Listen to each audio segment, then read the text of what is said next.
साथीहरु आज चाहिँ द ओडिसी नामको चाहिँ एउटा मुभी चाहिँ क्रिस्टोफर नोलानको चाहिँ हाम्रो नेपालको हलमा पनि रिलिज भएको छ साथीहरु हैन।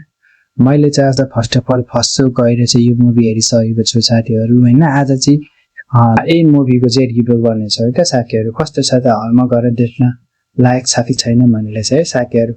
अब यसमा चाहिँ कलाकारहरु चाहिँ अब तपाईँले स्पाइडर म्यान हेरिसक्नु भएको होला हैन। वही मुभीको एक्टर चाहिँ टम होल्यान्ड र जिन दयाको नि यसमा चाहिँ अभिनय गरेका छन् साथीहरु हैन।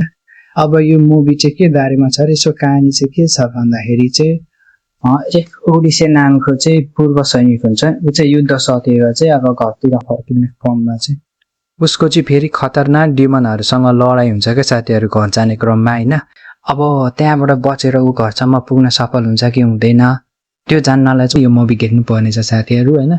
अब ओभरअल मलाई चाहिँ कस्तो लाग्यो भन्दा चाहिँ यसको चाहिँ स्टोरी पनि एकदमै राम्रो लाग्यो साथीहरु।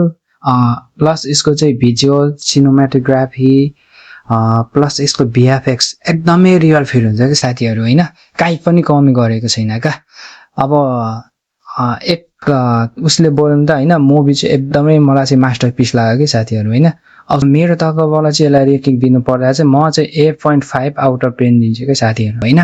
एफटुडी चाहिँ अब तपाईहरु पनि गएर यो मुभी हेर्न सक्नुहुन्छ साथीहरु। मैले चाहिँ कुमारी सिनेप्लेक्समा गएर हेरेको फर्स्ट छु हैन।